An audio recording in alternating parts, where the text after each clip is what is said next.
Alors, c'est le fameux panel de notre rencontre sur les corticothérapies. Alors, je vais vous présenter Dr Bernard Bray.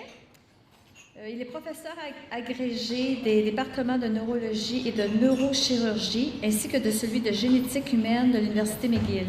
Il est directeur du groupe neuromusculaire de l'Institut et Hôpital neurologique de Montréal. Alors, il va animer le panel pour cet après-midi. Merci beaucoup et bienvenue. J'espère que tout va bien, tout le monde a bien mangé, on a un peu de retard. Je voulais vous expliquer un peu comment on a choisi le thème et aussi un peu les éléments de la prochaine heure et demie. On voulait un thème qui est un peu controverse, sans nécessairement en avoir trop, un thème qui permet de faire quelque chose qu'on fait de façon remarquable en maladie neuromodulaire, c'est cette idée que le malade passe de l'enfant à l'adolescent à l'adulte, donc quelque chose qui traverse son parcours de vie. C'est une condition qui va être autant, va mener à des défis autant pour les équipes adultes que les équipes enfants ou les équipes mixtes. Et on a décidé de le faire en allant chercher une expertise locale, de haut niveau comme les Canadiens. On a un super projet de collègues qui viennent de styles différents. Ici, une thématique actuelle en maladie neuromodulaire, pourquoi s'occuper de ces jeunes et de ces adultes sans venir de différents horizons, pas seulement les médicaux, mais autres, évidemment. Cette fois-ci, la perspective est très médicale, on a décidé d'amener juste des médecins sur scène, parce qu'on sait qu'il y a beaucoup d'autres personnes dans la salle qui peuvent contribuer. Donc, l'objectif de la structure, c'était de donner de l'information à caractère médical et par la suite ouvrir le débat. C'est-à-dire qu'on beaucoup d'entre vous dans la salle avaient des opinions et des expériences, on peut discuter les partager. Pour nous, le temps a été écourté, je vais peut-être des fois un peu insistant auprès de nos conférenciers. On leur a demandé de vous préparer quelque chose sur la thématique du début du traitement, de l'arrêt du traitement, des complications du traitement. Donc, chacun va arriver avec une présentation ou des commentaires sur ce sujet. Par la suite, on va s'asseoir. Et après ça, il y a une discussion ouverte en utilisant le micro. Et c'est moi qui sera le maître de la séquence, si on veut. Donc, je vais vous présenter chacun des conférenciers en mesure qui vont s'installer. Donc, Marianne de l'Hôpital pour enfants de Montréal. Merci Marianne d'avoir accepté de venir nous parler. Marianne est une neuropédiatre, qui s'intéresse aux maladies neuromusculaires, qui est aussi épidémiologue et qui tend à nous rappeler qu'on ne travaille pas toujours au level base. Donc, cette fois-ci, on lui a demandé, on a vraiment mis un défi. Elle travaillait déjà sur un projet d'évaluer le traitement aux corticothérapie des enfants Duchenne. Et donc, on lui a demandé d'un peu nous présenter, faire une sorte de mise à jour, si on veut. Donc, on a donné du temps pour faire ça. Donc, on met la table avec... Merci, Bernard. Tu préfères ça? Est-ce que ça t'aiderait de parler avec ça? Non? Non, d'avoir les mains libres. Est-ce que vous m'entendez bien? Oui. Bonjour. Alors, je suis allophone et je travaille en français sans problème, mais c'est ma première présentation vraiment médicale en français. Fait que vous m'excuserez un peu si je parle en franglais, mais je ferai de mon possible. Alors, dans la prochaine demi-heure, j'aimerais faire juste un survol de la littérature sur l'utilisation de la corticothérapie chez les enfants atteints de la dystrophie musculaire de Duchenne. Et en effet, quand on y pense, là, dans notre pratique, quand on fait cette recommandation, c'est basé sur quoi? Pourquoi on recommande cette utilisation-là?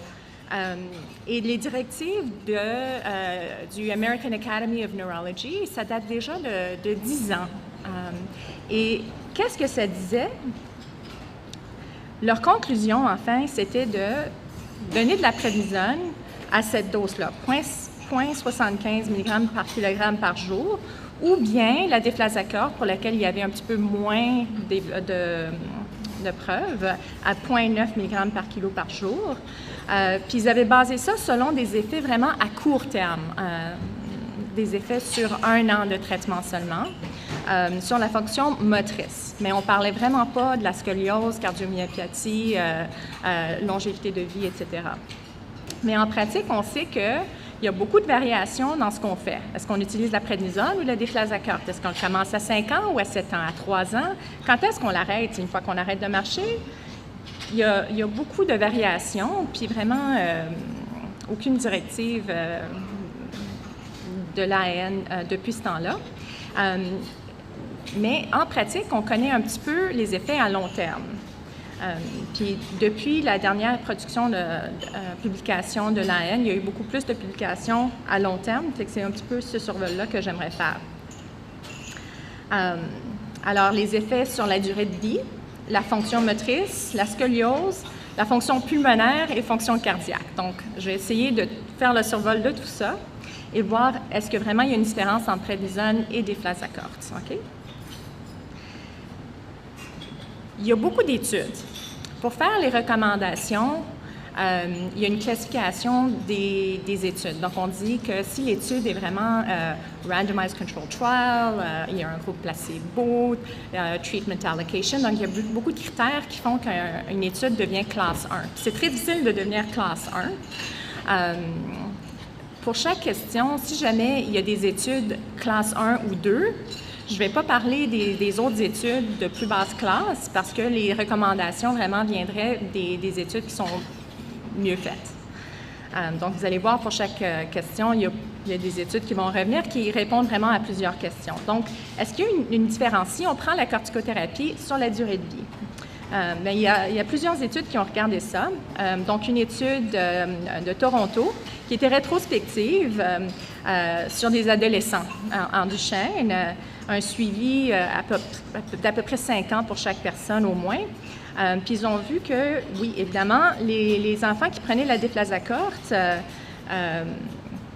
il y avait à peu près 5 % qui étaient morts, mais ceux qui étaient sans traitement, bien, 35 % étaient morts. Fait que si on calcule un relative risk de décès avec traitement, c'est protectif. Donc, si on prend la déflazacort, ça semble nous protéger, puis on vit plus longtemps. Il y a une autre étude plus récente encore de Toronto qui a encore regardé la déflazacort. Et là aussi, ça montrait que, bon, sans traitement, encore, les enfants en adolescence pouvaient mourir plus tôt que ceux qui prenaient la déflazacort. Puis une étude, je la mets en highlight parce que c'est de Montréal. C'était une étude rétrospective de Marie-Enfant qui a regardé d'autres questions, mais entre autres, ils ont regardé la durée de vie. Et encore là, ils ont vu que les enfants qui étaient sur déflazacort ou prednisone, une plus petite portion était décédée comparée à ceux qui avaient choisi de ne pas prendre la corticothérapie. Qu'est-ce qu'on peut en conclure? Pas grand-chose pour la prednisone. La déflazacort semble avoir un effet sur la durée de vie. La fonction motrice. Donc, ça, c'est une étude de 1989, mais je le mentionne parce que il y avait 2 grosses études randomized control trial qui avaient été faites. Donc, ça, c'était la première de Mendel. Sur lequel vraiment beaucoup de ce qu'on fait est basé. Donc, ils avaient pris un groupe d'enfants prednisone à 2 différentes doses, 0,75 et 1,5 par kilo par jour, comparé au placebo. Puis le traitement a été pour 6 mois, suivi pour 1 an total. Début de traitement en moyenne vers l'âge de 9 ans. Hein? C'était des enfants qui étaient un petit peu plus avancés. Et leur primary endpoint, vraiment, c'était une amélioration de la force motrice. Donc, ils avaient un scale de 10 points. Puis, ils ont montré que, oui, pour les 2 doses de prednisone, ça semblait aider pour la force motrice. Puis, il y avait aussi des mesures secondaires sur la fonction motrice, donc time to stand, par exemple. Puis, il y avait une différence significative entre le groupe placebo, en dedans de vraiment 1 an, là, après 6 mois de traitement, et les 2 groupes de prednisone, avec une petite différence encore entre les 2 groupes de prednisone, avec la plus haute dose aidant un petit peu plus. Puis si on y pense cliniquement, si un enfant peut se mettre debout en temps de 3 à 4 secondes, comparé à 6 secondes, c'est une grande différence? Non, mais c'est quand même une différence qu'on remarquerait cliniquement. Griggs, c'est la deuxième grosse belle étude qui a été faite, aussi Randomized Control Trial, qui était classe 2. Cette fois-ci, la prednisone en 2 doses, c'était le 0,75, mais là, eux, ils ont comparé à 0,3, donc une plus petite dose, ou le placebo, encore là pour 6 mois, un suivi de 1 an. Puis le début de traitement encore vers l'âge de 9 ans. Et encore là, ils ont vu la force moyenne était supérieure avec les 2 groupes de traitement prednisone que placebo. Encore là, la plus haute dose semblait aider un petit peu plus que la plus basse dose. Puis il y a eu plein d'autres études, classe 3, mais encore là, puisqu'on a les 2 classes 2, c'est eux qui prennent le dessus. Mais juste pour mentionner, pour la déflazacort, parce que les 2 autres études, c'était seulement la prednisone, pour la déflazacort, il y a eu 5 autres études, toutes classe 3, qui ont toutes démontré une amélioration, bien sûr, de la fonction motrice, dont spécifiquement l'âge, parce que pour la prednisone, souvent, ils n'avaient pas regardé ce endpoint-là, mais pour à quel âge on va devenir dépendant de chaise roulante, une différence de 1,4 à 2,5 ans, quand même, entre les différentes études. Donc, la corticothérapie semble bien améliorer la force motrice et la fonction motrice à court terme et aussi vraiment à plus long terme selon les autres classes 3.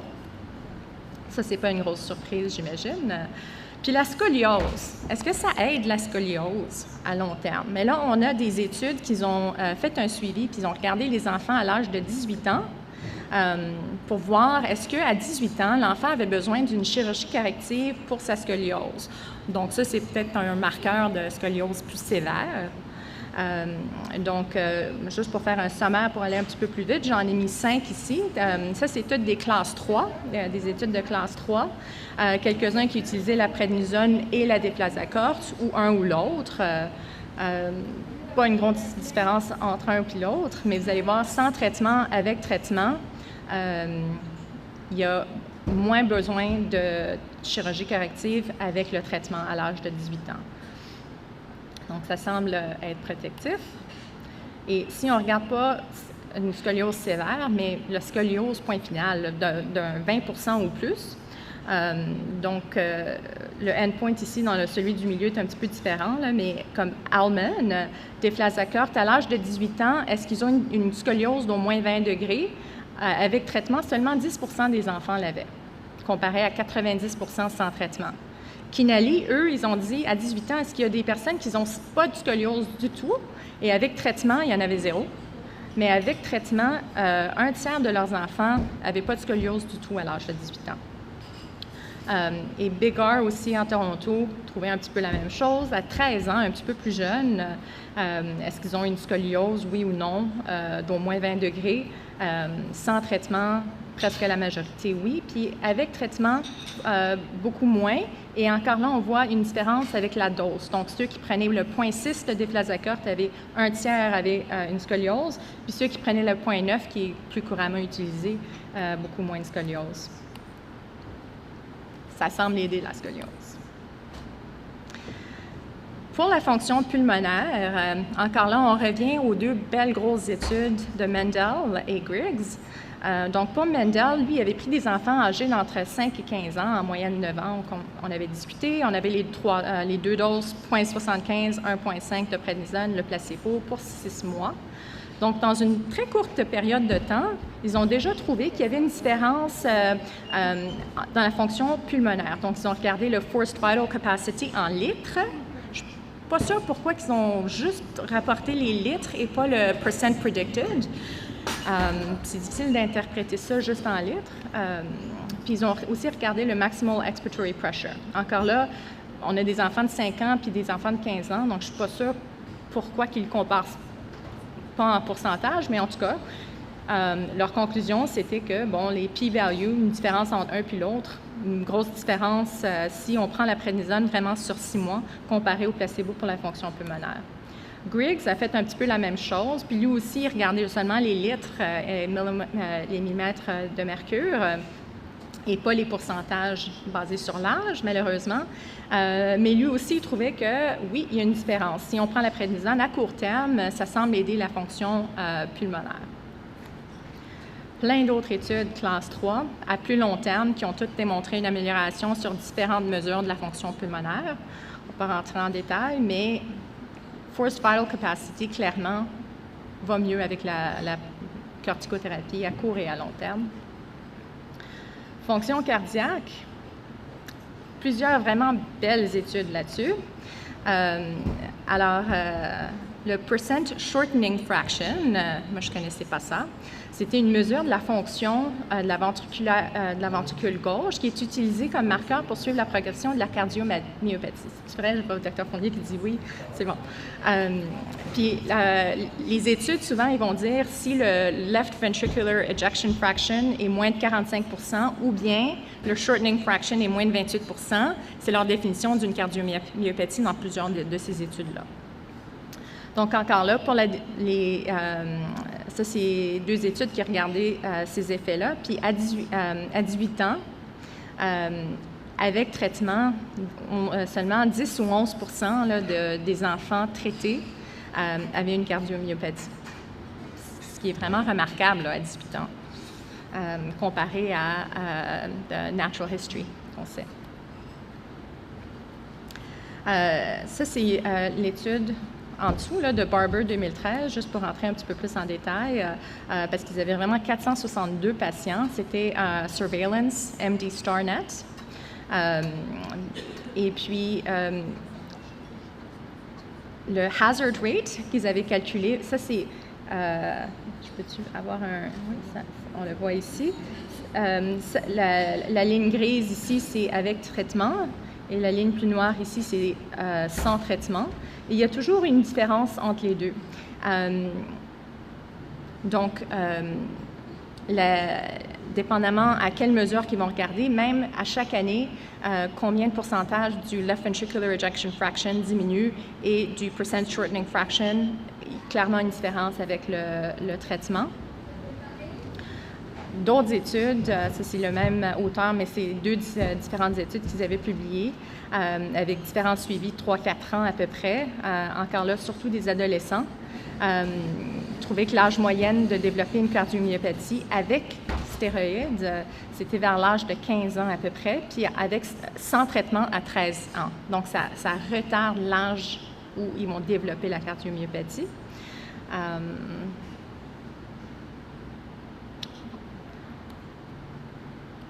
Pas trop rentrer en détail. Ça, c'est une question pour moi qui n'a jamais bien été répondue, même aujourd'hui. Y a-t-il vraiment une différence entre la prednisone et la déflazacort? Donc, il y a l'efficacité, mais aussi les effets secondaires. L'efficacité, ici, on a une étude de 2005. C'était une étude rétrospective aux États-Unis où il y avait la prednisone ou déflazacort, commencé à peu près vers l'âge de 7 ans, là. Et puis, l'efficacité, ils ont trouvé ça équivalent. Ils ont regardé la fonction motrice, ils ont regardé la fonction pulmonaire et besoin de chirurgie pour la scoliose. Pour ces mesures-là, pour eux, c'était la même chose. Pour les effets secondaires, il était un petit peu différent. Avec la prednisone, il y avait plus de gain de poids dans les premières années de traitement, donc au tout début, les 2-3 premières années qu'on commence le traitement. Mais en adolescence, ils trouvaient que c'était la même chose quand on regardait leur poids. La déflazacort, il y avait beaucoup plus de risques de cataracte, mais qui étaient asymptomatiques. Donc, il n'y a aucune des études prednisone qui ont trouvé des cataractes, mais avec les études qui regardent le déflazacort, ils sont toujours reportées. Une autre étude d'Italie, là, ils regardaient, c'était Randomized Control Trial, prednisone, déflazacort pour 1 an. Puis l'âge de début était vers 7-8 ans. Encore là, l'efficacité était équivalente entre les deux pour la fonction motrice et la force musculaire. C'était la seule chose qu'ils regardaient. Effet secondaire, encore là, c'est là qu'il y avait une différence. Il y avait plus de gain de poids avec la prednisone dans la première année de traitement. Donc, c'était une étude sur 12 mois. Et à 12 mois, à la fin de l'étude, l'augmentation moyenne de poids avec la prednisone était de 21 %, avec la déflazacort 9 %. Donc, une belle différence entre l'augmentation moyenne de poids dans les deux groupes. Et si on regarde, est-ce qu'il y avait des enfants qui avaient augmenté plus de 20 % de leur poids initial? Encore là, avec la prednisone, la moitié des enfants avaient pris un gain de poids de plus que 20 %, mais seulement 11 % de ceux qui ont pris la déflazacort. Les effets secondaires qu'eux, ils ont regardés, ils n'avaient pas les cataractes sur leur liste, mais les changements de comportement, symptômes gastriques, hypertension, hirsutisme, contrôle de glycémie, pas une grosse différence. Une autre étude rétrospective encore aux États-Unis dans 2 centres, traitement sur 3 ans, initiation de traitement vers 6 ans et demi. Pour eux, ils ont seulement regardé la fonction cardiaque. Est-ce que c'est équivalent? Et vous l'avez deviné, ils sont équivalents pour l'effet sur la fonction motrice. Mais c'est quoi ces effets secondaires-là? Donc, je mentionne encore Mendel puis Griggs parce que c'était les deux belles grosses études sur la prednisone. Et les effets secondaires qu'eux, ils ont remarqués comparés au placebo. Donc, avec une différence qu'on voit en augmentant la dose de prednisone, gain de poids de plus de 20 %, une différence significative. Apparence Cushingoid aussi, on le trouve avec la prednisone comparé au placebo. Et hirsutism aussi, on trouve un petit peu de différence. Et cliniquement, on sait tous que prednisone, déflazacort, les deux vont avoir ces effets secondaires-là. Une dernière étude, vous en avez marre des études, ça c'est la seule étude classe 1 en Duchenne présentement, qui a été publiée assez récemment. Comparait la prednisone utilisée seulement les fins de semaine à haute dose, à 10 mg par kilo, comparé à tous les jours.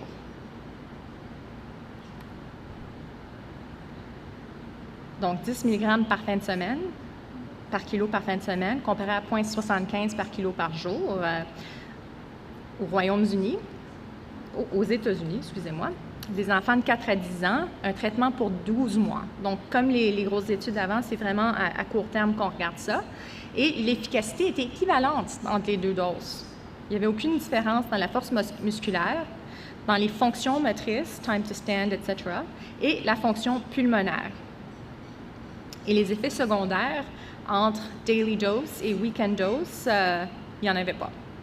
On aurait pensé peut-être qu'il y aurait une différence, mais il n'y avait pas de différence. Je l'ai mis 2 fois. Ah! Mais on ne sait pas c'est quoi les effets à long terme. Et ça, on va le savoir avec le temps parce que ça vient de sortir, puis j'imagine qu'ils vont publier ça éventuellement. Mais est-ce que vraiment, avec le weekend dose, ils vont maintenir cette équivalence sur la force musculaire et fonction motrice à long terme? Je ne suis pas sûre. Et puis, est-ce que les effets secondaires à long terme, ça va être mieux avec le weekend dose ou non? J'imagine que c'est pour ça qu'ils l'ont fait. Mais ça reste à voir, on ne sait pas. Il y a plein de choses qu'on ne sait pas. Donc, quel est l'âge optimal pour débuter la corticothérapie dont Amélie Nadeau va discuter tout à l'heure? Je n'ai pas mentionné ça dans mon survol de la littérature parce que, comme j'ai dit, je parlais des classes 1, des classes 2, des classes 3, mais les classes 4. Classe 4, on parle de quand il n'y a pas de control group. Il y a un chercheur en Italie qui a essayé. Il y avait 8 patients qui avaient diagnostiqué pré-symptomatiques. Donc, il y avait 2 ans, 3 ans. Et ils avaient tous commencé cette étude prospective. Puis, dans les 8, je pense qu'il y en avait 5 qui avaient choisi de commencer la prednisone pré-symptomatique. Et puis, 3 qui avaient dit « non, on va attendre ». Mais malheureusement, les 3 qui étaient dans son groupe de contrôle ont été perdus au suivi. Donc, il a publié seulement les 5, donc il y en avait 4 qui lui restaient, à 14 ans plus tard, puis il a décrit comment il allait. Si vous êtes curieux, je peux vous dire comment il allait. Mais c'est pas, it's not going to drive any recommendations parce qu'il n'y avait pas de groupe de contrôle. Mais si je me souviens bien, dans les 4, il y en avait 3 que vers l'âge ils étaient encore ambulatoires à 17 ans, 18 ans. Là. Ils ont perdu la capacité de marcher entre 16 et 18 ans. Il y en avait un à 19 ans qui marchait encore. La plus grosse différence, c'était l'effet secondaire. Donc, le plus gros effet secondaire, c'était sur la croissance. Donc, il y avait un case report d'un de ses patients à 19 ans, puis il y a une photo de lui qui se tient à côté de sa sœur de 12 ans qui towers over him. Mais c'est peut-être aussi avantageux. C'est peut-être pour ça qu'il peut marcher encore. parce en tout cas, on a besoin d'autres études là-dessus. La dose optimale de déflazacort, il y a un petit peu d'études sur 0,6 mg comparé à 0,9, mais vraiment pas bien déterminé. C'est surtout basé sur l'équivalence de déflazacort puis prednisone. Là, disons 0,9, c'est équivalent à 0,75 si on le calcule.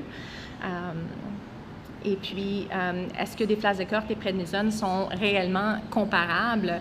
Pour l'efficacité, ça semble que oui, ils sont pareils. Pour les effets secondaires, ils ne sont pas pareils. Puis sur la qualité de vie, malheureusement, il y a toutes ces études-là, il n'y en a pas beaucoup qui vont demander cette question-là. Puis peut-être que des marqueurs de qualité de vie devraient être intégrés dans les futures études. Puis tout ce qui est pour la santé osseuse, bisphosphonates, donc il y a eu une seule étude qui a montré que le bisphosphonates, les enfants avaient une plus longue durée de vie. Pas très bien expliqué. On a besoin de plus d'études là-dessus. Je pense que je vais juste vous laisser là-dessus.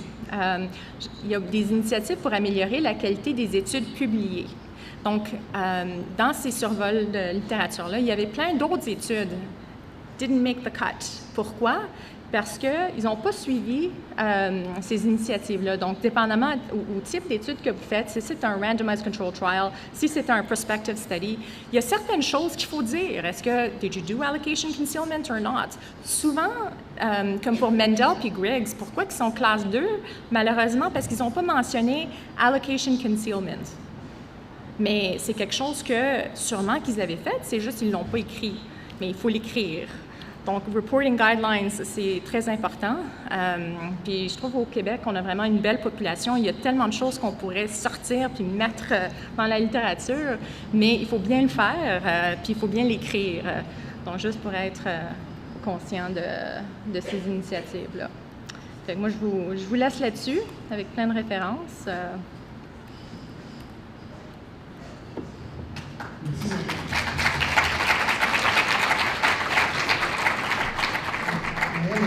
De façon brillante. Je pense qu'on va passer aux autres intervenants, aux autres conférenciers qui ont un peu moins de temps, mais qui, en termes d'expérience, par contre, je demandais à qui commence ça, mais je demandais à l'infirmier, qui est ce super cardiologue de Sainte-Justine, mais qui est aussi un cardiologue itinérant au Québec, celle qui se promène partout, qui est dévoué à cette clientèle de façon remarquable. Donc, c'est pour ça aussi. Il va nous parler comme cardiologue un peu de son expérience de cette initiative. Merci. J'ai pas mes lunettes tout à l'heure. C'est quoi-tu? Corticothérapie, peut-être ça. Fonction cardiaque, oui. Alors, pendant qu'on load ça, il y a une couple d'années, je travaillais avec d'autres personnes. Je ne travaillais pas tout seul. Alors, un de mes collègues, Najib, m'envoie un email une fin de semaine. Alors, niaiseuse, j'ouvre mes emails la fin de semaine. Puis là, Najib me dit, il cherche de l'argent il offre de l'argent pour des projets de recherche en itinérance. Il faut que tu soumettes, tu es toujours en itinérance. Tu fais des cliniques partout. Je dis, ah bon, oh non, je ne commencerai pas à regarder ça la fin de semaine, un projet de recherche. Mais je me dis, bon, ben let's go, je vais y aller, j'avais le temps. Alors, mais vous savez de quelle itinérance on parlait? Alors, c'était les itinérants dans la rue et c'était pas le type de travail que moi je fais, alors ça s'appliquait pas du tout à mon affaire. Alors, j'étais très choquée après mon collègue parce que c'est ça que tu penses de moi, là, quand je fais de l'itinérance, là, c'est comme ceux qui sont dans la rue, quand même. Alors, sur ça, comment je fais ça, là? Moi, j'ai pas... Oui, mais là, moi, j'ai pas de... J'ai un Mac, hein? Diaporama, c'est ça? Il faut juste la peser ici en général, puis ça fait le travail. OK, c'est bon. Oups.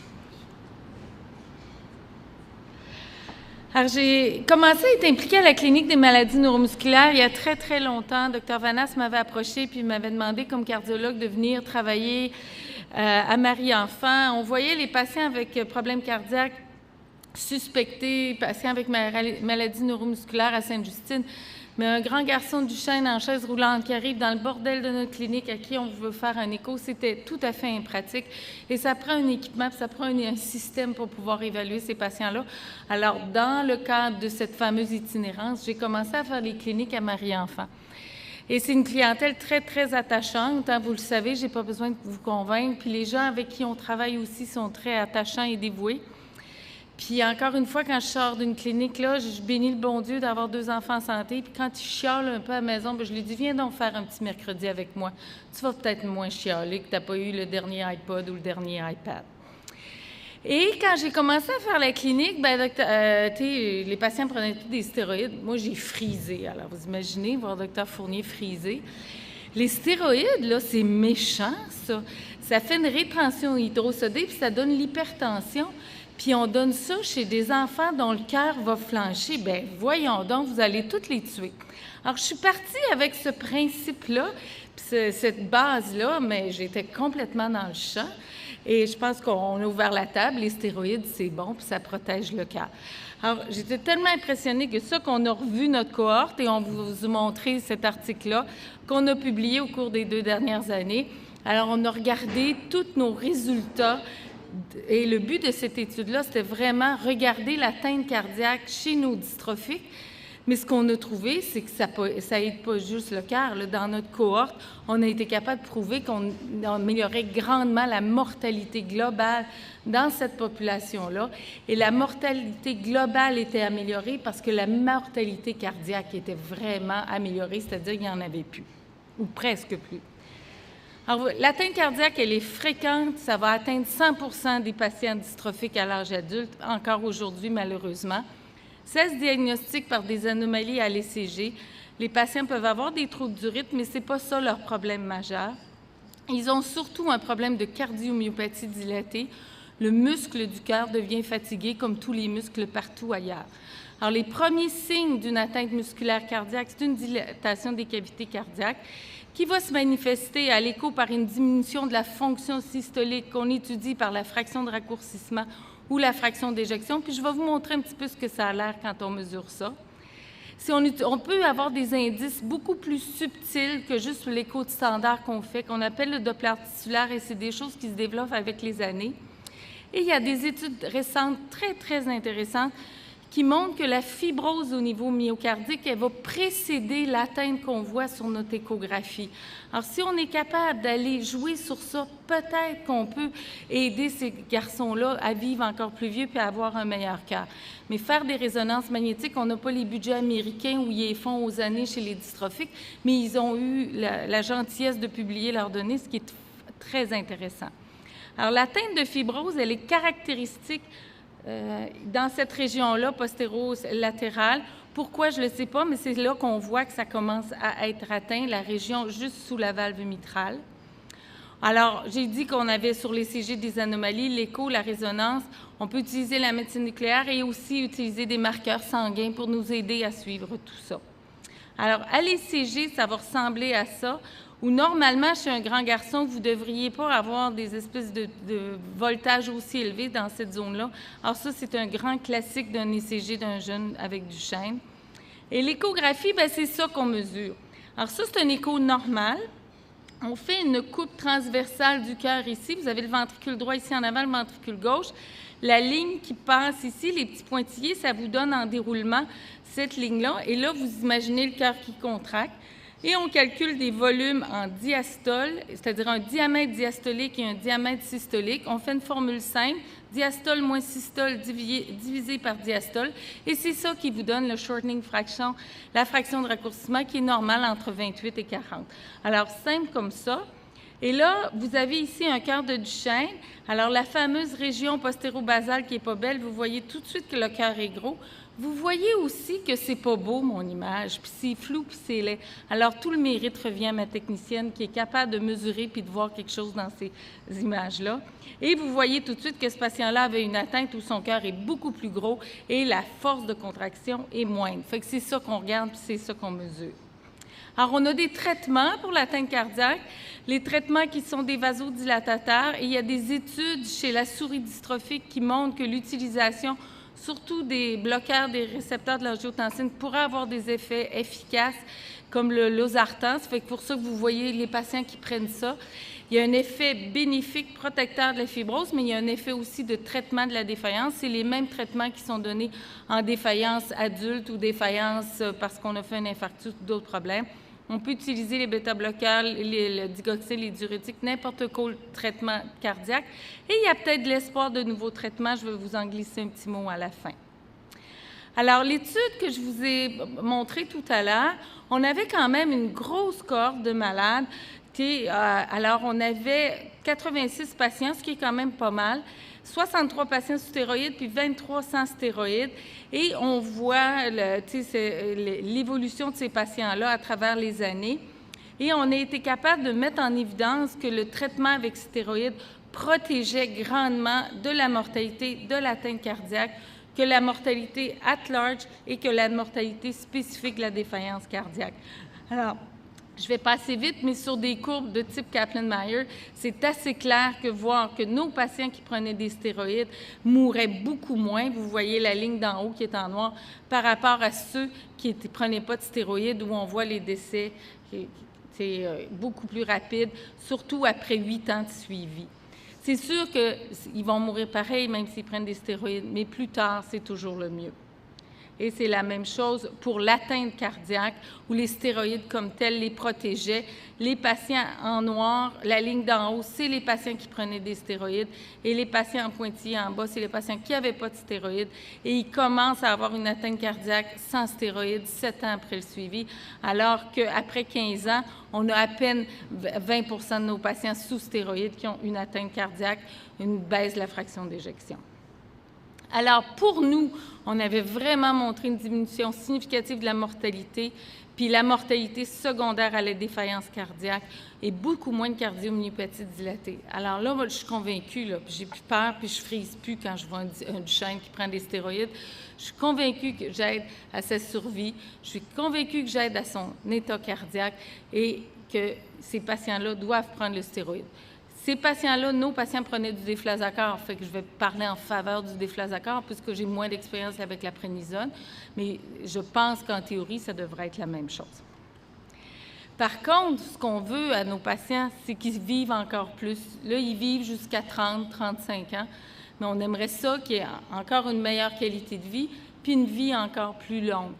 Malheureusement, plus ils vieillissent, plus on voit apparaître l'atteinte cardiaque qui est très, très dominante. Et il y a des littératures qui commencent à sortir qu'il y aurait peut-être d'autres molécules qu'on pourrait aider pour le cœur. Et ce qu'on a vu, des études qui sont actuellement en cours, il y a eu des études animales qui ont permis d'aller de l'avant avec des études chez l'humain, avec l'utilisation des inhibiteurs de la phosphodiestérase. Sildenafil, Viagra, Tadalafil ou Cialis. Alors, ces molécules-là aident le myocarde et il y a des études en cours. Les antagonistes des récepteurs de l'aldostérone, un peu l'aldactone qui n'est pas très puissant, mais il y a des études récentes avec l'éplérénone, je ne suis pas capable de le dire, qui diminueraient la fibrose. Puis ces fameuses études-là où ils font des résonances magnétiques, ils montrent qu'il y a moins de fibrose sur le cœur. S'il y a moins de fibrose sur le cœur va toffer plus longtemps. Très intéressant. Il y a des gens très agressifs qui parlent même d'utiliser support mécanique, maintenir le cœur avec une pompe artificielle, ces patients-là. Et peut-être aussi, plus ils vont vivre vieux, plus s'ils ont de l'atteinte cardiaque, les arythmies peuvent être le problème important. Alors, est-ce qu'on va utiliser des défibrillateurs, que ce soit implanté interne ou mis externe sur la chaise roulante? Tout ça, c'est des sujets à débat, mais on doit rester à l'affût de toutes ces choses-là. Merci. Et en voici un. Heureux.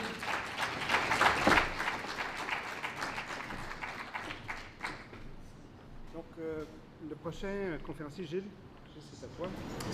Donc, Gilles Chabot qui se joint à nous. Gilles est un pédiatre qui s'est joint à la clinique il y a presque moins de 10 ans, ça fait longtemps, on était très contents quand il arrive parce qu'il a une grande expertise dans l'os. Et donc, on pensait que ça allait vraiment contribuer à la clinique de Marie-Enfant en nous faisant réfléchir sur les effets secondaires de ces fameux médicaments. Et on en a profité. Donc, on lui a demandé aujourd'hui de nous parler un peu de son expérience et de ses idées là-dessus. C'est là, ça donc, faudrait que oui, je vais t'aider. Est-ce que tu l'as ouvert, toi? Ah oui. Ah, je l'ai pas ouvert. Je vais fermer celui-là. Il est là. Celui-ci, ici. Oui. Il n'y a pas grand-chose. Alors, n'oubliez pas de noter vos questions.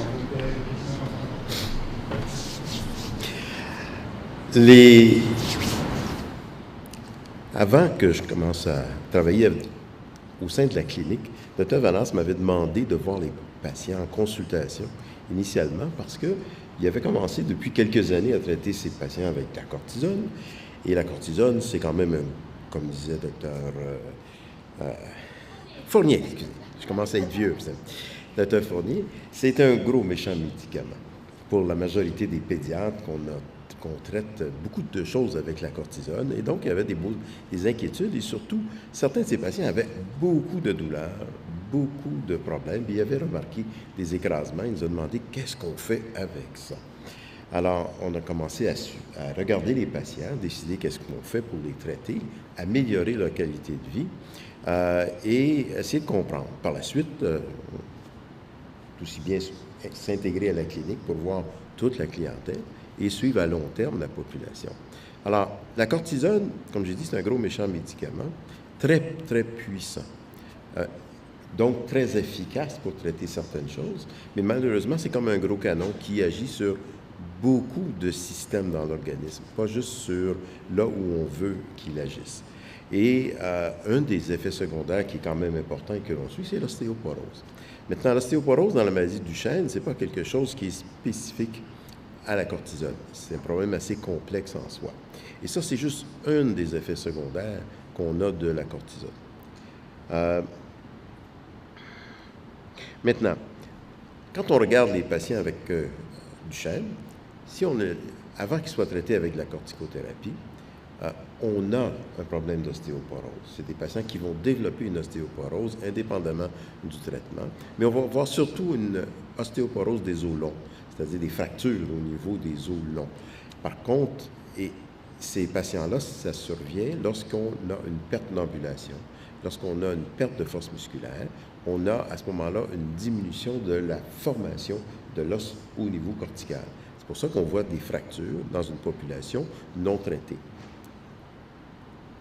Lorsqu'on commence la cortisone chez ces patients, ce qu'on voit apparaître, et ce qu'on ne voyait pas avant, c'est des écrasements au niveau des vertèbres. Les vertèbres ont tendance à devenir très transparents, ils deviennent vides, et à ce moment-là, ils ont tendance à s'écraser un sur l'autre lors de l'ambulation ou même juste en position assise. Ça provoque beaucoup de douleur, un gros inconfort. En plus, ça les fait rapetisser. Ils vont vraiment perdre de la taille. Quand vous voyez les vieilles madames qui ont de l'ostéoporose comme ça, on les voit rapetisser avec le temps, puis ils penchent par en avant. C'est exactement ce qui arrive à ces patients-là. Et ça, c'est dû à une perte graduelle de la masse osseuse chez ces patients-là. On va aussi avoir d'autres effets au niveau du squelette, c'est-à-dire un retard au niveau de la croissance. Un squelette, ce n'est pas juste quelque chose qui est rigide, c'est quelque chose qui grandit chez les enfants. Et la croissance, c'est de l'os que l'on met à l'extrémité des os longs. Et lorsqu'on prend de la cortisone, on a un effet qui va ralentir beaucoup, beaucoup ce processus. Donc, les patients vont arrêter de grandir ou ralentir leur croissance. Lorsqu'on traite avec la cortisone les enfants qui ont une leucémie ou une arthrite rhumatoïde, on va donner même des doses beaucoup plus fortes qu'on donne et on va avoir un ralentissement de la croissance. Mais au bout de quelques mois, habituellement, on arrête, il va y avoir un rattrapage. Les patients avec Duchenne, on n'arrête pas. On continue le traitement à travers toute la période de croissance. À ce moment-là, il n'y a pas de rattrapage qui va se faire. On va avoir finalement une perte de la taille définitive du patient. Troisième effet au niveau du squelette, c'est un hypogonadisme. La cortisone, comme j'ai dit, c'est un gros canon. Ça va inhiber les autres hormones du système de l'organisme, c'est-à-dire l'hormone de croissance, mais aussi, chez les garçons, la testostérone. Les testicules, ils ne grossissent pas. Chez la majorité de ces patients-là, il n'y a pas de testostérone. Et la testostérone, c'est important pour avoir des os qui sont épais, des os qui sont larges, des os qui sont solides. Un hypogonadisme, vous allez avoir un os qui va croître moins, donc devenir plus mince. Alors, c'est déjà 3 facteurs importants qui vont affecter le squelette de ces patients-là. Comment ça agit, la cortisone? C'est assez compliqué. Ça agit au niveau des gènes. Ça va inhiber l'activité de plusieurs gènes. Ce qu'on veut, quand on donne la cortisone, c'est d'inhiber les gènes qui sont responsables de l'inflammation, des processus qui vont, disons, amener une destruction du muscle, mais aussi des réactions inflammatoires comme dans les différentes arthrites et compagnie. Et ça, c'est ce que l'on recherche, sauf que ça va inhiber aussi beaucoup d'autres molécules dans les cellules, et donc principalement la synthèse du collagène. Le collagène, c'est la structure de l'os. C'est ça qui fait que notre os devient épais avec le temps. Le calcium va se déposer là-dessus. Mais le collagène, c'est important pour fabriquer de l'os. Et ça, c'est inhibé complètement, ou presque, quand on donne la cortisone. C'est pour ça aussi que dans notre peau, quand on donne de la cortisone, elle devient plus mince parce qu'il y a moins de collagène. Et dans nos muscles aussi, on peut avoir une diminution de la synthèse de collagène, mais les bénéfices qu'on va en retirer sont quand même suffisants pour justifier cet effet secondaire-là. Ouais. L'autre chose, c'est que ça diminue la survie des cellules osseuses qui fabriquent de l'os. Pas simplement fabriquer du matériel osseux, mais les cellules qui fabriquent, eux autres, vont vivre moins longtemps. Donc, ils vont en fabriquer moins au bout de la ligne. Puis en plus, on a une suppression des différentes hormones. Comme l'hormone de croissance est diminuée beaucoup chez ces patients-là. Et ça, c'est important pour fabriquer de l'os, fabriquer de la peau, fabriquer une structure. Donc, ces patients-là, on leur crée des inconvénients importants avec notre médication. La question qu'on doit se poser, c'est est-ce que ça vaut la peine?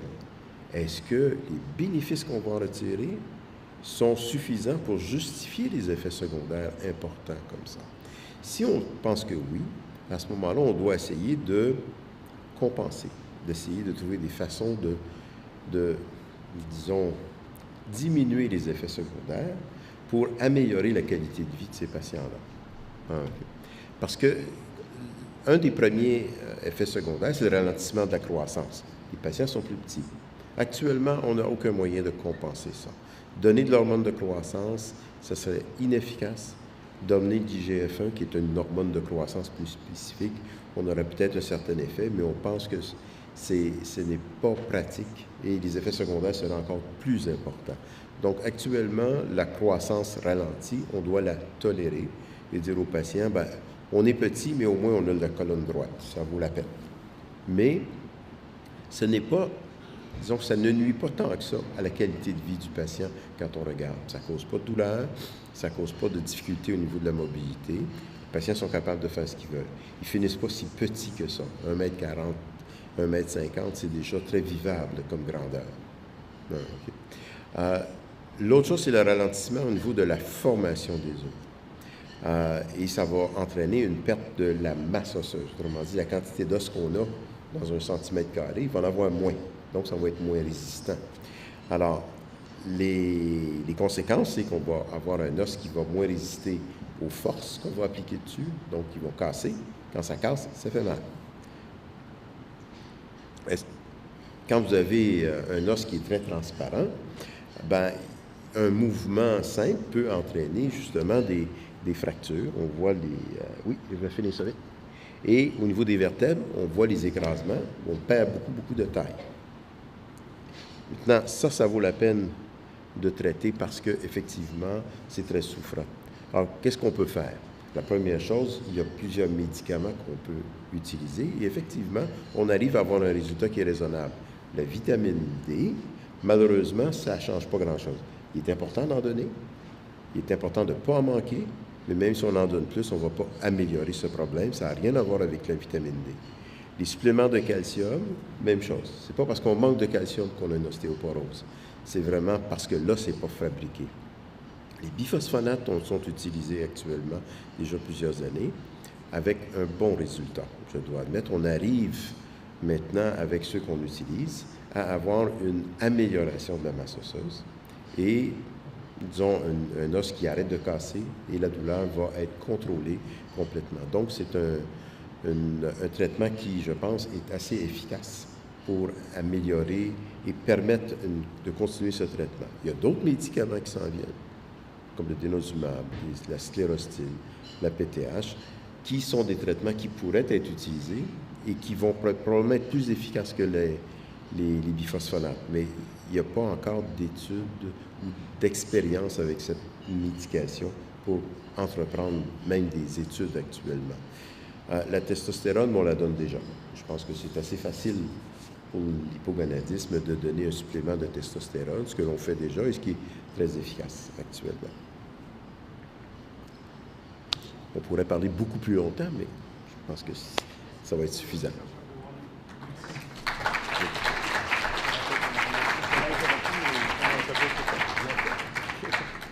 Alors, la dernière et plus loin la moindre, on a demandé à Mimi Nadeau, qui a aussi travaillé dans plusieurs milieux, qui est la dernière enfant, qui est à Sherbrooke, qui va à Jonquière ici, de venir clôturer cette partie un peu plus didactique pour voir la suite passer. Merci. Bonjour, donc, est-ce que vous m'entendez bien? Oui. Alors, je vais essayer d'y aller quand même assez rapidement. Le sujet d'initier la corticothérapie, il y a différentes questions qu'on doit se poser. En résumé, qui, quand et comment aborder le sujet avec les parents. Qui?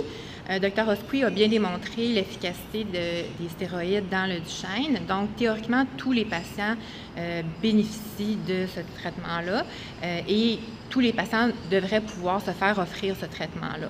Mais évidemment, comme tout traitement en médecine, il faut individualiser la prise de décision en fonction, entre autres, des familles et des caractéristiques du patient.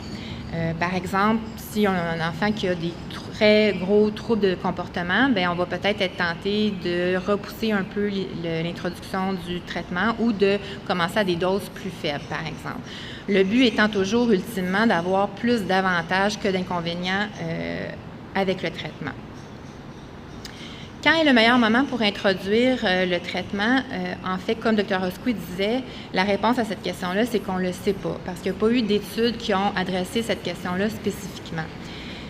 Toutes les recommandations qu'on a viennent de groupes d'experts, donc d'opinions d'experts, et eux nous recommandent en fait de tenir compte des étapes d'évolution de la maladie. Donc, je ne vais pas tout passer en détail, mais quand Dr. Osqui parlait de phase présymptomatique, le nom le dit, c'est qu'on n'a pas encore de symptômes ou des symptômes qui sont très peu caractéristiques, comme par exemple un léger retard de la marche ou un retard de langage. La deuxième étape, c'est l'ambulatoire précoce. C'est l'étape où on voit vraiment les signes plus caractéristiques, le Gowers, le dandinement, par exemple. Et bon, il y a les autres étapes par la suite. Donc, dans les premières années de vie, ce qu'on voit, c'est qu'il y a une amélioration graduelle des capacités motrices, qu'on appelle des fois la lune de miel. Et ensuite, on va avoir un plateau qui va durer plus ou moins longtemps et éventuellement un déclin des capacités motrices. Et ce qui est recommandé, c'est de commencer les corticostéroïdes au moment où on est au niveau du plateau, qui survient habituellement entre l'âge de 4 à 7 ans environ. Donc, ce qui est clair, c'est que tant que le patient continue de faire des gains au niveau moteur, on n'introduit pas les stéroïdes. Quand le patient a déjà commencé à avoir un déclin, on est probablement déjà un peu en retard au niveau du traitement, mais c'est hautement recommandé de traiter là, à ce stade-là, évidemment. Au niveau du plateau, c'est recommandé, peu importe l'âge, en haut de 5 ans, même si on est encore au plateau, on va recommander de traiter. Je me suis posé la question, en fait, parce qu'ici, dans les recommandations de ces experts-là, ils mentionnaient entre 2 à 5 ans si on a un plateau. C'est sûr que c'est très rare qu'on va voir un plateau apparaître à 3 ans, mais disons qu'on verrait ça. Est-ce qu'on commencerait à 3 ans?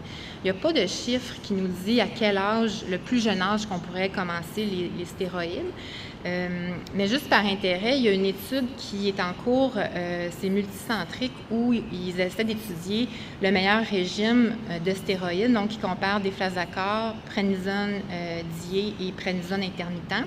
Puis dans leurs critères d'inclusion, l'âge, c'est entre 4 à 7 ans. Donc probablement que 4 ans, ça serait l'âge cut-off un peu là, plus jeune où on pourrait envisager de commencer le traitement chez les patients qui, justement, sont déjà en phase plateau.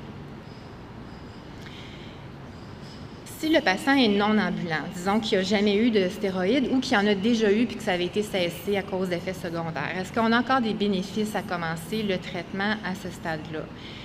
Encore là, on manque de données claires, mais on pense qu'avec les observations, oui, il y a un bénéfice. Il est moindre, mais il est encore présent, notamment pour préserver les fonctions des membres supérieurs diminuer les risques de scoliose et retarder l'apparition des complications respiratoires et cardiaques.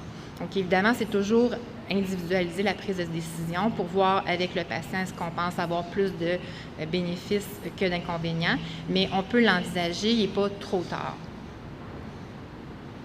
Donc, quand on aborde le sujet avec les parents, la première fois qu'on va en glisser un mot, c'est souvent au moment du diagnostic pour leur mentionner qu'il y a cette option thérapeutique-là. Ensuite, quand on décide de leur offrir réellement le traitement, bien évidemment, on va parler des bénéfices, des effets secondaires. Je pense que c'est important aussi de parler des attentes parce que les parents qui vont voir un enfant avoir des effets secondaires sans gain, sans avantage observable, vont dire bien, pourquoi on donnerait ce médicament-là. Donc, c'est vraiment de leur expliquer que le but du traitement, c'est de ralentir la progression de la maladie et non pas d'avoir des gains fonctionnels, bien que parfois on peut en voir, mais ça n'arrive pas tout le temps.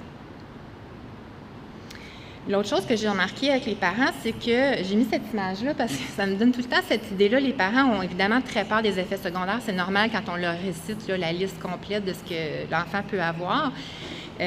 On dirait qu'ils ont l'impression qu'une fois qu'on commence le traitement, ils ont comme le bras pris dans le tordeur. Là, ils ont comme plus le choix après de continuer. Puis on dirait qu'il y a comme une hésitation des fois à commencer le traitement à cause de ça. Moi, ce que je leur dis, c'est que c'est pas un contrat à long terme. C'est comme n'importe quel traitement en médecine. On va ajuster le traitement en fonction du patient, et notamment en fonction des effets secondaires. Donc, il y a des alternatives. On peut diminuer la dose, on peut changer, par exemple, la prednisone pour le déflazacort. Dernier point que je voulais mentionner, c'est quelque chose qui, en fait, m'a un peu surprise quand j'ai commencé à travailler avec cette clientèle-là, c'est que je me disais, on n'a pas grand-chose à leur offrir à ces patients-là au niveau médical. Donc, je croyais que les parents seraient tous emballés dès qu'on commencerait à parler de la prednisone pour commencer le traitement parce que ça peut ralentir la progression de la maladie, mais je ne sais pas, dans l'expérience, ce serait intéressant d'en parler. Ce n'est pas nécessairement ce que j'ai observé. Je pense qu'il y a une partie qui vient du fait qu'ils ont très peur des effets secondaires, mais avec le temps, une de mes hypothèses, c'est que j'ai l'impression que ça représente une étape de deuil pour les parents. Dans la dystrophie musculaire, le premier deuil arrive au moment du diagnostic, évidemment. Éventuellement, il va y avoir le deuil de l'ambulation. Donc, quand on commence à parler du fauteuil roulant, c'est un moment critique qui est souvent aussi vécu difficilement par les familles, les patients. La ventilation éventuellement, mais je pense que aussi le moment où on commence à parler de la prednisone ou du déflazacort, c'est un petit peu comme si on leur remettait en pleine face aux parents. Oui, votre enfant est malade. Oui, votre enfant a une maladie dégénérative. Donc, je pense qu'il faut respecter cet aspect-là avec les familles qui peuvent prendre du temps comme décider si oui ou non ils veulent commencer le traitement, puis être conscient que il y a une charge émotive là, par rapport à tout ça. Quand cesser, encore moins de données par rapport à ce sujet-là, les experts recommandent quand même maintenant de poursuivre le traitement au-delà de la perte de l'ambulation, un peu comme on disait tout à l'heure, pour préserver les membres supérieurs au niveau respiratoire, cardiaque. Évidemment, si le médicament est bien toléré. Donc, si on a un patient qui a tellement d'effets secondaires que finalement, les bénéfices qu'on pourra en retirer sont minimes, ça peut être recommandé d'arrêter. Mais la plupart, j'en ai parlé un peu avec des collègues adultes, puis la plupart des patients qui sont déjà sous traitement vont le continuer. Après ça, quand on l'arrête, là, c'est encore plus âgé, j'imagine, que les patients qui sont quadraplégiques, qui sont déjà sous ventilation 24 heures, les gains sont quand même minimes, mais c'est encore drôle au niveau cardiaque, peut-être que... donc, c'est des choses qu'on ne sait pas vraiment, puis qui restent un petit peu à individualiser encore une fois là, en fonction des patients.